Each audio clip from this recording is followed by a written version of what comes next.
Okay.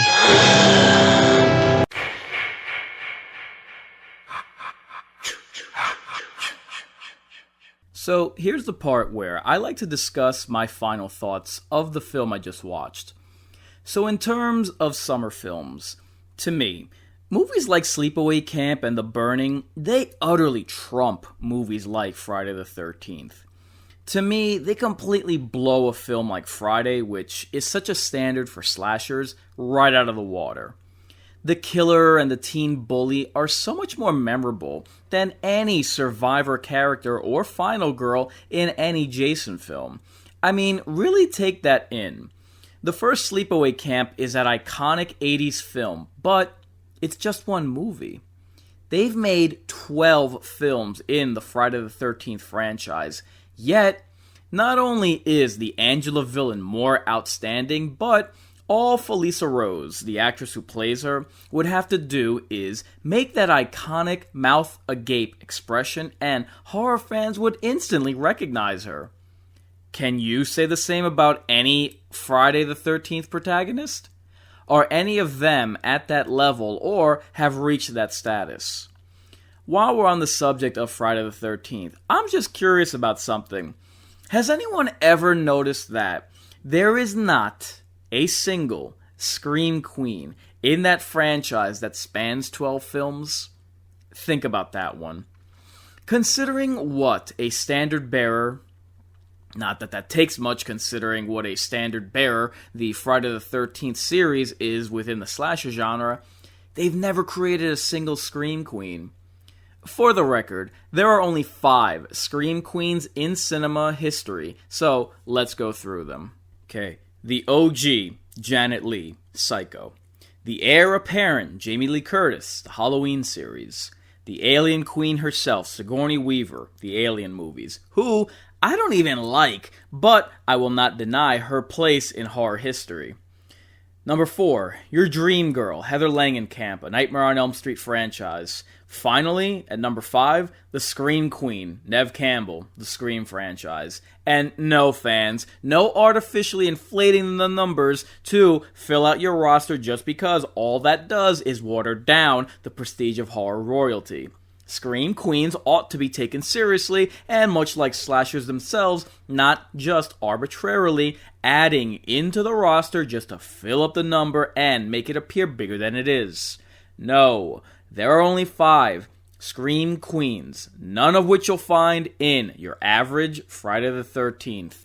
As I mentioned during the watch, the characters in this are what really sell it.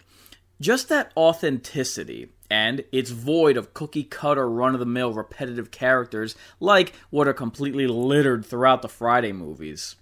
Yes, in Sleepaway Camp you do have your bullies, and the pretty girls, and the aw shucks nice guys, but do you have the teen cliches like the one in your run-of-the-mill Jason movies? No.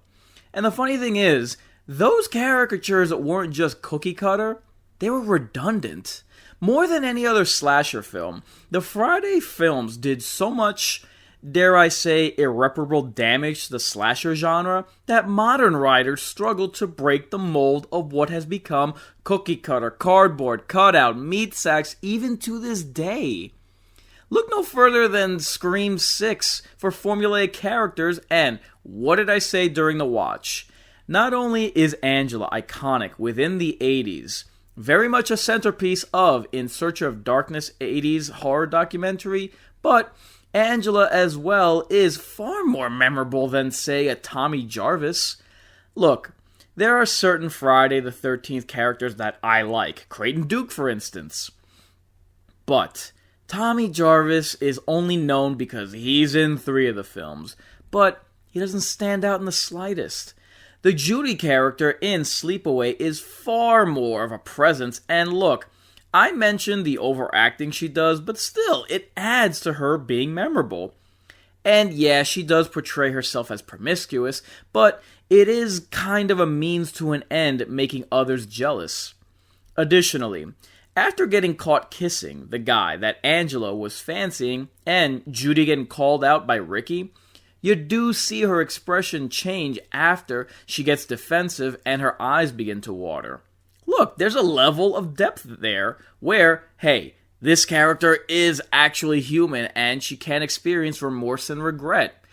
That is admittedly a blink and you missed it scene, but it does add that little extra to add depth to her. And when the hell can you honestly say that you've gotten that with a Friday the 13th film? And me and Tramadom were speaking about this movie, his impression of it, what he remembers at the beginning, and he even admitted he falsely categorized it as gory. And now, there really isn't much splatter or gore. But the kills are brutal. I mean, what happens to Judy? Oh, God. The beehive kill. The boiling pot getting tipped over. I mean, a lot of these are pretty brutal. And the funny thing is, you don't really see what happens to Judy. It's implied. You don't really see much of the beehive attack while it's happening, but you see it after the fact. Hey, this movie was made on a budget of $350K, so it's completely understandable that they maybe couldn't afford all the effects that they could have wanted, but still, it does help to jog the mind, and let's be honest, as creative as the kills are in your run-of-the-mill Jason movie, how often do they do that where the movie hints at what's happening and your mind does the rest? So, I think that credit needs to be given for that. So, that's where I'll end it here. Therefore, mark your calendars and say your prayers. I've been Inkarnate, offering a word of caution. Fear the worst, so long you recognize who's best. You're resigned to your fate? Time to subscribe to your fears. Warn your friends. Warn everyone.